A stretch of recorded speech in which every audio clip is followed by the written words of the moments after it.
ठीक है। तो क्वेश्चन फ्रेमिंग में हम अलग अलग सिचुएशंस पे क्वेश्चन फ्रेम कर सकते हैं। अगर आप लोगों के पास भी कोई सिचुएशन है, जैसे रियल क्लाइंट का कोई क्वेश्चन है, कैसे फ्रेम करना है, आप लोग अगर एक एक करके बताना चाहें तो हम उस पर डिस्कस कर सकते हैं।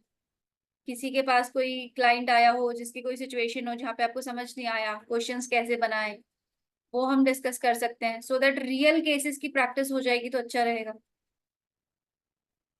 अस्मिता जी या फाल्गुनी जी, सर आप, विजित जी, पुष्पा जी, कोई भी किसी मैम सिचुएशन पे कि कैसे क्वेश्चन क्वेश्चन आता है फ्रेम कि कर। अगला अगला कमिटमेंट देगा कि नहीं देगा, अगले के मन में फीलिंग्स है कि नहीं है, ये सब थोड़ा सा। इसमें तो हम क्या ही गाइडेंस वाला क्वेश्चन फ्रेम करेंगे। पर फिर भी आप अगर कोशिश हो मेरा कर सके कि उसको समझा सके तो अगला कमिटमेंट कब देगा, या वो कब, फीलिंग्स क्या है, उससे अच्छा ये चेक करे कि ये पर्सन मेरे लिए कंपैटिबल है क्या लॉन्ग टर्म में, आगे चल के मेरी लाइफ इसके साथ सिक्योर रहेगी क्या, फाइनेंशियल कैसा रहेगा, इमोशनल सपोर्ट कैसा रहेगा, ये मेरे लायक भी है क्या। अगर इस गाइडेंस में हम ले जाएं तो हो सकता है कई बार रॉन्ग मैच, हम अगर बताने से कोई समझता है कि पर्सन उसके लायक ही नहीं है और कोई समझ जाए, हम इस तरीके से गाइड कर सकते हैं। क्योंकि जो कमिटमेंट नहीं दे रहा तो उसके लिए तो एक डिटेल रीडिंग करनी चाहिए कि क्यों नहीं दे रहा। इस तरीके से मैम अगर कोई मेरी ओपन लड़की अप हो सुनने के लिए, कई लोग सुनना ही नहीं चाहते, नहीं आप ये बिल्कुल सही है, तो उनको तो फिर हम क्या बताएं। बट अगर कोई रियल में सुनना चाहे, अगर डिटेल निकालना चाहे, तो हम इस टाइप से क्वेश्चन फ्रेम कर सकते हैं। क्या ये कपल एक दूसरे के लिए कंपैटिबल है, आगे चल के इनकी लाइफ कैसी रहेगी। फाइनेंशियल के लिए हम एक कार्ड निकाल सकते हैं, इमोशनल के लिए हम एक कार्ड निकाल सकते हैं कि क्या इमोशनल सपोर्ट रहेगा, फाइनेंशियल स्टेबिलिटी रहेगी, फिजिकल कंपैटिबिलिटी का भी निकाल सकते हैं। इस तरीके से अलग अलग कार्ड निकाल के हम एक डिटेल रीडिंग कर सकते मैम हैं कि मेरी रिलेशनशिप। डॉटर मुझको पूछते कि उसकी नौकरी में वो शी जस्ट स्टक, बिल्कुल प्रोग्रेस नहीं हो रही है, तो तुम्हारी जरा कार्ड देखो मम्मी। तो क्या देखने का ऐसे टाइम? तो इसमें आप ये देख सकते हैं ना कि करियर में ब्लॉकेज क्या आ रही है, क्यों स्टक फील कर रहे हैं। एक कार्ड आप ब्लॉकेज, सबसे पहले आप करंट सिचुएशन निकालिए कि करंट सिचुएशन कैसी है। हाँ। फिर आप निकालिए ब्लॉकेज क्या आ रहा है। फिर आप निकालिए मूव फॉरवर्ड के लिए क्या करना चाहिए, आगे बढ़ने के लिए क्या करना चाहिए। दैट इज रेमेडी ना? नॉट रेमेडी, एक गाइडेंस के तौर पे कि आगे चलने के लिए क्या करना चाहिए। बाकी सिचुएशन क्या है, प्रमोशन अटका हुआ है, ग्रोथ नहीं हो रही, सैलरी नहीं बढ़ रही, या एनवायरनमेंट अच्छा नहीं है। ये सब इकट्ठा है। अच्छा। अच्छा, उधर तो देखना है मुझको कार्ड में। हाँ, साथ ही अगर उनके माइंड में स्विच करने का है तो आप ये भी चेक कर सकते हो कि इनको स्विच करने के लिए ये सही टाइम है, या फिलहाल जिस जॉब में है वहीं रहना इनके लिए बेटर रहेगा। इस तरीके से आप पूछ सकते हो। मैम फिर इसके लिए अलग से कार्ड का ये करूं मैं, हर एक डेक? सिचुएशन के लिए, हर एक एंगल के लिए एक कार्ड निकालो। जैसे सबसे पहले करंट सिचुएशन, एक कार्ड निकाला। ओके। ब्लॉकेज कहाँ पे है, एक कार्ड निकाला।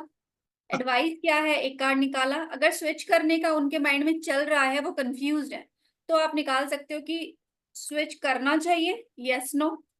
यस। इस तरीके से आप उनको गाइड कर सकते हो कि हाँ स्विच करने की सोचो।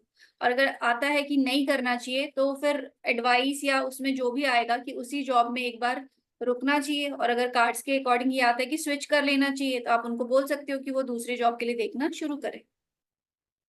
इस तरीके से सिचुएशन के अकॉर्डिंग हमको खुद ही क्वेश्चंस बना के हर एक क्वेश्चन के लिए एक कार्ड पुल करेंगे। कहीं पर कंफ्यूजन है तो क्लेरिफायर उठाएंगे, नहीं है तो एक ही कार्ड से पढ़ने की कोशिश करेंगे, क्योंकि बहुत सारे निकाल लेंगे तो कंफ्यूज और ज्यादा हो जाएंगे। और मैडम लड़का है ना मेरा, वो पूछता है कि वो नौकरी करता है पर उसको साइड बिजनेस करना है, तो is it good time to ऐसा पूछूं मैं? तो इसके लिए आप पूछ सकते हो कि क्या इनके लिए जॉब के साथ काम करना प्रॉफिटेबल रहेगा, यस नो में उठा सकते हो, है ना। तो इस तरीके से आप पूछ सकते हो। हम्म।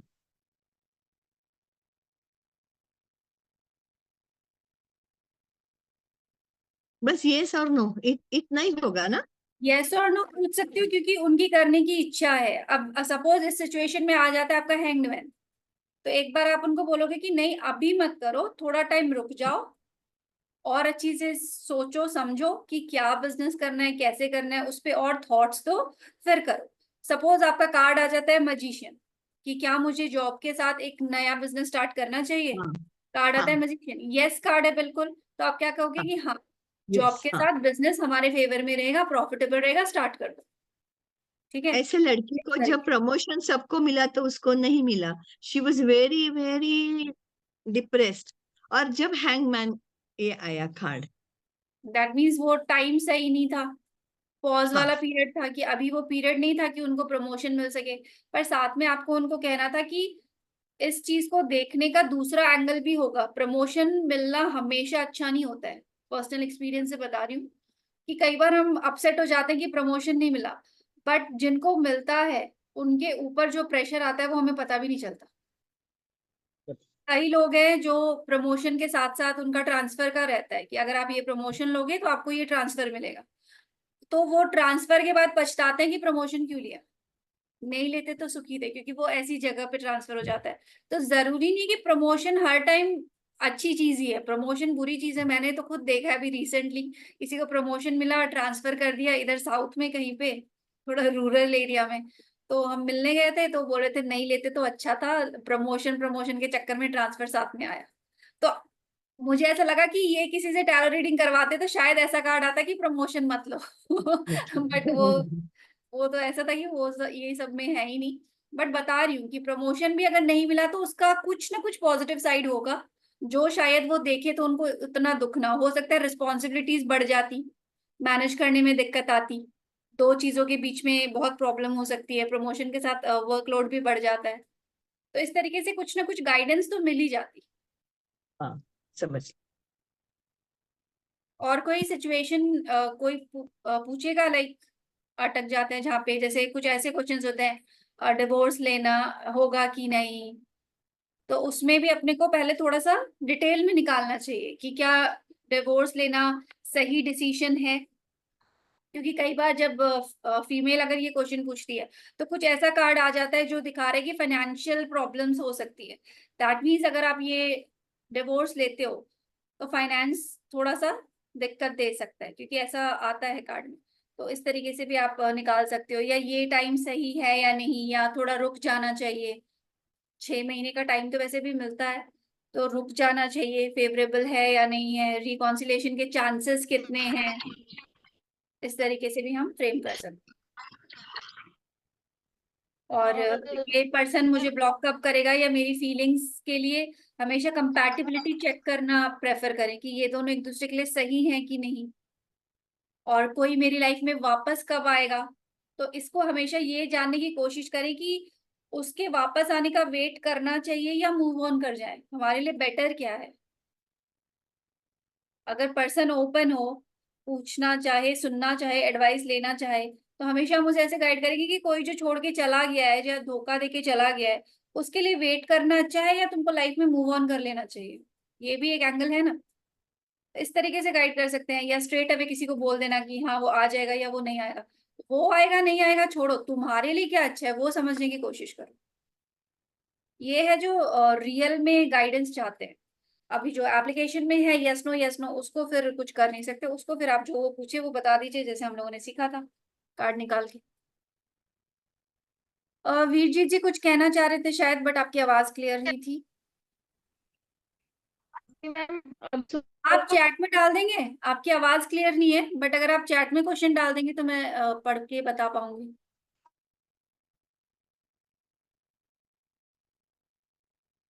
मैम मैं एक सिचुएशन बोलूं। जी जी। ये रियल है। कल ही उसका एक लड़की का चैट आया कि वो एक उसका एक फ्रेंड है, लेकिन उतना डिटेल नहीं बताया उसने। उसका फ्रेंड है और उसके साथ इसका रिलेशनशिप कैसा रहेगा। तो मैंने उससे उस लड़के का डेट ऑफ बर्थ मांगा, तो मांगने के बाद देखा कि लड़की का एंटी नंबर, लड़की का 3 है और उसका 6 है, जो कि एंटी नंबर है। तो मैंने कह दिया उसको कि एंटी नंबर है, तो आप मुझे बताओ कि हम दोनों का पॉसिबल है या नहीं, आगे आप पूरा बता दो डिटेल्स। तो इस सिचुएशन में क्या करें, लड़की का और लड़के का पूरा एंटी है, जब शादी हो जाएगा तो बहुत प्रॉब्लम होगा। इन निम्रों के हिसाब से मैंने देखा। तो तो फिर आगे साथ में कार्ड भी निकाले कि नहीं निकाले। तो उसने बस बोला कि बाद में वो कॉल करेगी वो लड़की। लेकिन कुछ कॉल नहीं किया। आज शायद रात को कॉल करेगी। मैंने उसको क्या बताऊं, उसका डिटेल्स क्या निकालूं। मैंने कह आप दिया ये कि बहुत न्यूमरोलॉजी के अकॉर्डिंग तो जैसे आपने देखा है, साथ ही आप कार्ड भी पुल कर लीजिए, दोनों का कॉम्बिनेशन में क्या आता है। अगर आपको लग रहा है कि फ्यूचर ठीक नहीं है तो आप ओपन अप बताइए जो आ रहा है। क्वेश्चन क्या फ्रेम करूं ऐसे में। क्वेश्चन निम्रो के इससे हिसाब से तो ये पता फ्रेम लग गया करिए कि इन कि दोनों क्या में। ये दो पर्सन्स, ये दो लोग जिनका नाम, डेट ऑफ बर्थ, सब कुछ आप लोगे, ये दोनों एक दूसरे के लिए सही मैच है। तो न्यूमरोलॉजी में आपको दिख गया नहीं है, नंबर्स के अकॉर्डिंग तो नहीं है। अब देखते हैं आपका कार्ड क्या आता है। अगर दोनों का सेम रिजल्ट आता है तो आप और अच्छी से ऑथोरिटी के साथ बता पाओगे कि आगे आपका अच्छा नहीं दिख रहा। सर याद है लाइव में हमारे पास ऐसा क्वेश्चन आया था, किसी ने शादी के लिए पूछा था एक बार, तो आपने न्यूमरोलॉजी के अकॉर्डिंग बताया था इसमें कि आगे चल के नहीं चलेगा। तो क्लियरली सर ने भी शायद न्यूमरोलॉजी से ही बताया था कि आगे चल के दिक्कतें ही आने वाली है। तो ओपनली बता दिया था, क्योंकि अगर आप अभी नहीं बताओगे, चिकनी चुपड़ी सी बातें करोगे, सब अच्छा है, सब अच्छा है, सब अच्छा है, और आगे चल के प्रॉब्लम होगी, तो फिर पर्सन अगर आपको रीच कर सकता है तो वो जरूर बोलेगा मैंने तो आपसे पूछा था। ये आप प्रॉब्लम मैं बता नहीं पाती हूँ कि सच लेकिन क्लाइंट को ना वो सच सुनना नहीं है। क्लाइंट को बस नहीं नहीं, यस सच सुनना बता है। दो, नहीं नहीं, बता दो, सच लेकिन बताना मैंने मैंने कुछ बोल पता दो। नहीं, वो आज कॉल करेगी, वो आज लड़की कॉल करेगी। आज नहीं, उस दिन कॉल नहीं की। बस 2 मिनट के लिए चैट पे आई थी। और उस दो हम्म, मिनट में तो इतना डिटेल बता नहीं जा सकता। वो आज शायद कॉल करेगी। और मैंने उसमें ना इतने झूठ भी नहीं बोल पाती कि तुम्हारा मतलब ये होगा वो होगा। मैंने कहा कि आप दोनों की मतलब बनती नहीं है, तो मैम मैं आपको रात को कॉल, लेकिन रात को कॉल नहीं की। फिर शायद आज करे या ना करे। ऐसी सिचुएशन हाँ में तो मैं उसको ठीक क्या है, बोलूं। जब भी वो नहीं आपको कॉल करे ना आप सच बताओ। मतलब आप कैसे बताओगे, क्या बताओगे, वो अलग बात है, बट आप जैसे कह रहे हो लोग सुनना नहीं चाहते, तो जो लोग सुनना चाहते हैं अगर वही आप कार्ड्स के उल्टे तरीके की भी उनको वही बता रहे हो कि कार्ड में कुछ आ रहा है बट वो कुछ सुनना चाह रहे हैं, फिर वो टेरर रीडिंग का फायदा ही क्या हुआ। फायदा ही क्या हुआ। हाँ। तो आप मैं उनको सच सच मैं तो बता मैं दो। तो बोल देता हूँ मैम। मैं तो बोल देता हूँ कि सच सुनने के लिए रेडी हो, बोल देता हूँ। चिकनी चुपड़ी बातें मेरे से नहीं होती, जो दिख रहा नहीं, है वो मैं बता रहा हूँ। वो सब ठीक ऐसे है, बोल दो डायरेक्ट। पत्रिका देते हैं ना, तो उनको चाहिए वो जवाब जब तक नहीं आएगा, वो जब तक वो उठते नहीं और सवाल हाँ, पूछते ये जा रहे, क्लाइंट ये कुछ अजीब होगा है। ना, एक 6 महीने बाद एक होगा ना, अच्छा साल बार बार होगा, नहीं बिल्कुल होगा, बिल्कुल ऐसा आपने हाँ। 2 साल में तो हो जाएगा। नहीं बट आप ऐसा क्लियरली बता दो कि आप लोगों का फ्यूचर बहुत अच्छा नहीं दिख रहा, आगे चल के बनेगी नहीं, झगड़े झंझट होंगे, फिर भी आप कंटिन्यू करना चाहते हो तो आपकी मर्जी है ना। अब सही। इससे ज्यादा तो हम क्या बोले। एक लड़की आई थी। वो अभी उसकी 12 साल की लड़की है। और उसने कहा कि मैं फ्यूचर में ये बन पाऊंगी, डॉक्टर बन पाऊंगी। मैंने कहा कि आप तो 12 साल की हो, वो बाद में, आप अभी पढ़ाई करो, अब मुझे बताओ। तो नंबर पे दिखा कि वो डॉक्टर नहीं बन, ऐसा नहीं है, उसके नंबर पे डॉक्टर वाली नंबर नहीं है। तो मैंने कहा कि वो तो चांस बारह बहुत साल कम है। की बच्ची ने खुद क्वेश्चन पूछा है। हाँ, कल तो 8 साल की लड़की का कॉल आया था मैम। अरे तो लड़के मैम, का। आते हैं तो आते हैं, 12 साल ये 14 साल के एस्ट्रोलॉग पे भी कुछ आते हैं मैम। एज लिमिट नहीं है क्या, जब वो भरते हैं अपनी पता नहीं डिटेल क्या है। एज 8 साल का लड़का नहीं है। नहीं, कोई issue नहीं। मेरे हाथ की रेखा देखो और बताओ। 8 साल का लड़का। मेरा आठ हम्म, साल का लड़का बाहर छोड़ दो तो गुम गुम हो जाएगा कहीं पे। 9 साल का लड़का है। वो 8 साल का लड़का एस्ट्रोलॉग पे फोन करके पूछ रहा है। मुझे मैडम, मुझे किसने ऐसा कब लगता है कब। कि और ऐसा वो लगता है ये क्वेश्चन कार्ड। थोड़ा सा। हाँ जी, बोलो हाँ जी, बोलो, बताइए। मैं बोलूं। हाँ जी, बता दीजिए आप। मुझे लगता है ये कार्ड के साथ न्यूमरोलॉजी भी सीखना चाहिए। वो पत्रिका अलग है और न्यूमरोलॉजी भी सीखना, तो फिर ऐसा सब देखो ना, इनको देख के झटपट मालूम हो जाता है। फिर तो आपको एस्ट्रोलॉजी भी आनी चाहिए, आपको ये पामिस्ट्री भी वो आनी चाहिए, आती हाँ, है, अगले का सब और आनी आपका और चाहिए। और कार्ड के फेस साथ रीडिंग, एस्ट्रोलॉजी बराबर मैच करती है, आंसर फेस वो रीडिंग उधर आनी होता चाहिए है। ना, शक्ल देखा बता दिया, और कार्ड्स की क्या ही जरूरत है। सब कुछ आना चाहिए, पर अभी जितना आता है उतने में काम चलाएंगे। जैसे जिसको न्यूमरोलॉजी आता है वो लगाते ही है टैरो के साथ, जिसको एस्ट्रोलॉजी का नॉलेज है वो लगाते ही है टैरो के साथ। तो आपको भी एडिशनल जो भी आता है आप यूज करिए, और अगर सिंपली टैरो रीडिंग करनी है तो कार्ड से रीडिंग कर लीजिए। तो एक्स्ट्रा उस चीजें हम लड़की लगाते हैं तो बारह थोड़ी साल की एक्यूरेसी आती है वैसे, तो अच्छी देखो, बात है। मैं बताता हूँ, जो बहुत ज्यादा डिटेल्स में चाहते हैं ना, बहुत ज्यादा डिटेल्स में कि हमारी मैचिंग क्यों नहीं है, तब आप फटाफट दोनों की लोशो ग्रिड बनाओ, अगर आप न्यूमरोलॉजी जानते हो, और बता दो इसके पास ये है, तुम ज्यादा प्यार करोगे नहीं करोगे, ये तो सब दिख जाता है, ठीक है। ये है वो नहीं है, ये है जो भी है, जो भी है प्रॉज एंड कॉन सारे बता दो दोनों के एक दूसरे को उसको, तो उसको समझ में आ जाएगा। बाकी फिर बाकी टैरो से काम करो। हाँ, मैं बारह तो साल ऐसे ही की करता हूँ। लड़की है और उसको बट ये वो जो मेरे इनका साथ। क्वेश्चन है पुष्पा जी वाला, डॉक्टर वाला, तो मेरे को हाँ लगता है हाँ। इसमें इसको कुछ नहीं बताना है आपको। आप उसको सिर्फ एक्सप्लेन करो कि इतनी जल्दी इतने आगे का नहीं पता चलता। उसको क्या बताना है, डॉक्टर बनना नहीं बनना, 12 साल का बच्चा या उसने आठ मेरे साल का साथ ना बच्चा। मैम 22 मिनट ऐसे ही करके 5 मिनट 5 मिनट करके 22 मिनट। आप कितने साल के अंदर होगा आगे? मैंने कहा कि बेटा फ्यूचर इसमें रीड नहीं कर पाते ना, सब तो करते हैं, आप करो। आप करो मैम, आप करो, मुझे पता है, आप करो। अच्छा है, देखो क्या बाईस जवाब दूं? 22 मिनट बात करिए, आपके तो पॉइंट्स बढ़ रहे हैं ना, बढ़ने दो। आप घुमाते जाओ फिराते ये जाओ, तो बच्चा है, गलत, मैं ये बोल नहीं काउंसलिंग पाती हूँ। करते जाओ। क्या जवाब दूं? मैम आप कछुआ की तरह नहीं लिख नहीं, रहे तो हो, आप आप जल्दी जल्दी लिखो। नहीं नहीं, आप एक काम कर सकते हो ना मैम, आप एक काम कर सकते हो। न्यूमरोलॉजी के हिसाब से आप ये देख सकते हो कि तुम किसके लिए अच्छी, तुम्हारा करियर किस में अच्छा है। हाँ हाँ, मैं तो जरूरी नहीं यही वो बताई ये कि क्या बोलते हैं। उसको हाँ डॉक्टर ही हाँ, बनना है। और तो मैंने फिर कहा कर कि ले तुम मेहनत और बन जाए, अभी तुम क्यों पूछ रही है। तुम 12 साल, तुम्हारा पिछले साल का रिजल्ट कितना आया? मैम उतना अच्छा नहीं आया, तो अभी से पढ़ाई नहीं करे हो तो आगे क्या होगा ना? आप बताओ देखो, कि होगा या नहीं होगा, बस मैं उसके बाद मैं कर लूंगा, कर लूंगी, वो लड़की बोली। उसको ना डॉक्टर बनना होता है 12 साल में, वो टैरो से पूछने तो नहीं आएगा पता नहीं, कि मैं पागल बनना लड़की। हूँ। तो मुझे नहीं लगता कोई यूजफुल क्वेश्चन है, टाइम पास कर मैम रहे अगर हैं। ऐसा, अगर सच में कोई अगर बड़ा है, वो 12 साल की, मान लो कोई बड़ी इंसान है, तो उसको क्या, उसके लिए कैसे क्वेश्चन फ्रेम करूं? किसके लिए, फिर से बताइएगा। मान लीजिए वो 12 साल की ना हो, बड़ी लड़की हो, हाँ, बड़ी तो लड़की हो, नंबर पर। ऑलरेडी कुछ पढ़ाई कर रही हो, डॉक्टरी लाइन में हो, है ना, डॉक्टर उसकी नीट की तैयारी कर रही हो, तो हम उसके लिए देख सकते हैं कि इनके लिए डॉक्टर की लाइन में क्या है क्या नहीं है, इनका सिलेक्शन हो जाएगा क्या, ये इस वाले एग्जाम क्लियर कर जाएंगे क्या, तब तो हम कुछ फ्रेम करें। अभी वो कुछ भी कर ही नहीं रहे, छोटा छोटी लड़की है, तो हम उसके लिए कैसे क्या क्वेश्चन फ्रेम करेंगे कि वो आगे चल के नहीं नहीं डॉक्टर। नहीं, ये मैं बोलूँ, मान लीजिए वो एक बड़ी लड़की है। तो बड़ी लड़की है तो कुछ तो वो बताएगी कि मैं पढ़ रही हूँ, मैंने साइंस लेके पढ़ाई करी है, मैं नीट की तैयारी कर रही हूँ, कुछ तो समझ तो भी हम उसके जाएगी, लिए चेक करेंगे। समझ भी। हाँ, अभी कुछ भी नहीं कर रहा बच्चा, वही बात है, बिना आपने आज उसको कह दिया तुम तो डॉक्टर बनोगी, उसने साइंस ही नहीं लिया आगे जाके, उसने कभी नीट में एडमिशन ही नहीं लिया, वो नहीं बनेगी ना। आज अगर आप बता भी देते हो, तो जब तक कोई आदमी उस टीचर चीज पे बनेगी, काम ही उसमें नहीं पूरा कर रहा, नंबर, पूरा डिटेल में आ गया कि वो टीचर ही बनेगी आगे जाके। तो और आगे चल के अगर उसकी किस्मत में उसको टीचर बनना है डॉक्टर ही तो उसका बनना है, माइंड बदल भगवान जाएगा। लड़की। जब हमारी डेस्टिनी में कुछ लिखा होता है तो हमारा माइंड ही बदल जाता है, उस टाइम तक पहुंचते पहुंचते खुद का ही दिमाग चेंज हो जाता है कि मुझे ये नहीं करना, मुझे लाइफ में वो करना है, क्योंकि वो उसकी डेस्टिनी में लिखा होता है। 12 साल तो बचपन है, किसी ने कह दिया होगा बेटा डॉक्टर बनो, वो माइंड में फिट हो गया। जिस दिन खुद को समझ आएगी कि मैं कितनी मेहनत कर सकती हूँ या मैं कितना पढ़ सकती हूँ, अपने आप ही स्ट्रीम चेंज कर लेंगे। ठीक है, तो बहुत आगे का तो हम क्या ही बता सकते हैं इसमें। How to frame question relating to foreign country visa. Visa के लिए अगर वीजा लगा दिया है तो कितने टाइम तक वीजा आ जाएगा, अगर प्रोसेस में है, ठीक है, कितने टाइम तक वीजा लगने के चांसेस हैं।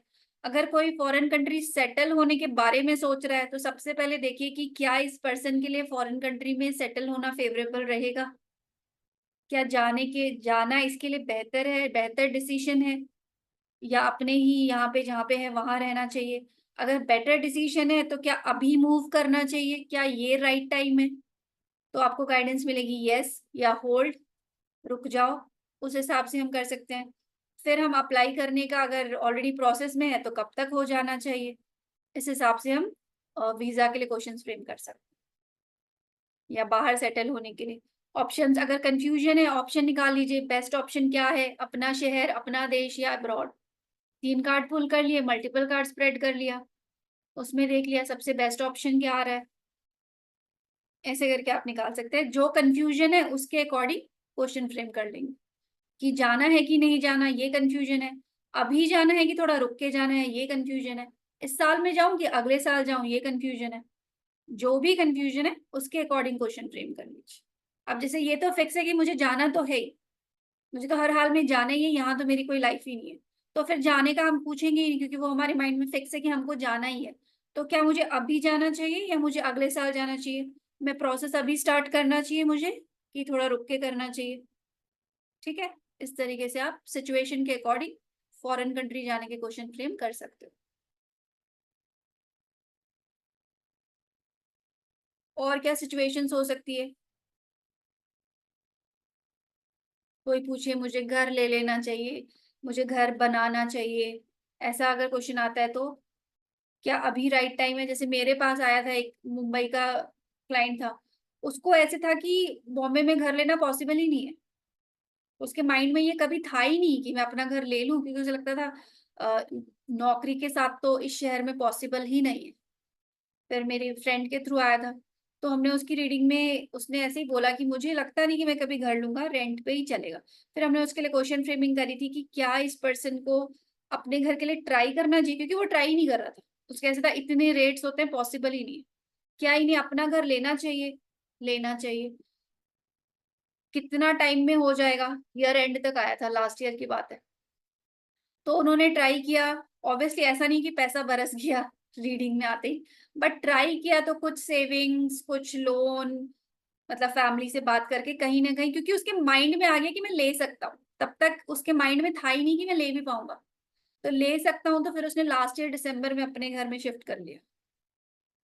तो कई कई बार लोगों को पता ही नहीं होता हम कर सकते हैं, बट हम अगर उन्हें कहे आप ले सकते हो, जैसे मैंने उसको कहा कि हाँ आपके तो दिख रहा है कि आप अपना घर ले लोगे मुंबई में, और ईयर एंड तक बहुत अच्छे चांसेस है। कार्ड आया था मजिशियन का, तो मजिशियन के हिसाब से मैंने बताया था सब कुछ है, आपको बस एक्शन लेना है, रिसोर्सेस है, सब कुछ हो जाएगा। तो उसने ट्राई किया और फिर दिसंबर एंड तक वो अपने घर में शिफ्ट कर गया। उसने मुझे फीडबैक वीडियो भी बना के दिया था। तो इस तरीके से भी हम जो सामने वाला नहीं सोच रहा, बट आप कार्ड्स के अकॉर्डिंग उसके माइंड में भी डाल सकते हो कि आप ये कर सकते हो, तो वो उस पर काम करेगा और फिर वो चीज होगी। अगर वो काम ही नहीं कर रहा तो नहीं होगी। इस तरीके से भी हम क्वेश्चन फ्रेमिंग कर सकते हैं। इसके अलावा क्या हो सकती है सिचुएशन? पढ़ाई के लिए अगर स्ट्रीम्स में कोई कंफ्यूजन है, मल्टीपल कार्ड्स निकाल के कर सकते हैं। कौन सा सब्जेक्ट लेना चाहिए, कौन सी फील्ड में जाना चाहिए। जॉब ऑप्शन है, अगर 2-3 कंपनी से मल्टीपल स्प्रेड कर सकते हैं। ठीक है, और आप लोग बताइए कहाँ पे स्टक होता है कि क्वेश्चन कैसे बनाए। मैडम एक बार बताइए मल्टीपल स्प्रेड कैसा, वो क्या करने का मैं भूल गई। 2 कार्ड स्प्रेड, अगर हमारे पास 2 ऑप्शन है, 2 हाँ कार्ड निकालेंगे कि ये वाला हाँ, या ये 3 है वाला, तो ऑप्शन हम ए। बोलेंगे ये का। हाँ, ओके, समझ 3 गए। है तो 3 निकालेंगे। इस तरीके से हाँ कितने ऑप्शन है उसके अकॉर्डिंग करेंगे। 4 ऑप्शन है तो 4 भी निकालेंगे। जितने ऑप्शन होंगे उसके अकॉर्डिंग कि सबसे अच्छा कौन सा है, ऐसे हम निकालेंगे।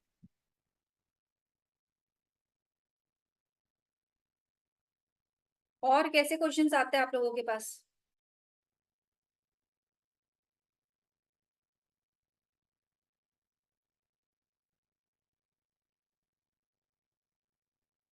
क्वेश्चन फ्रेमिंग में बस सिंपल सिंपल रूल्स याद रखने हैं कि फ्यूचर प्रेडिक्शन से ज्यादा गाइडेंस पे ध्यान दो, तो एक अच्छा सा क्वेश्चन, एक अच्छी सी सिचुएशन हम फ्रेम करके उस पे कार्ड्स निकाल पाएंगे।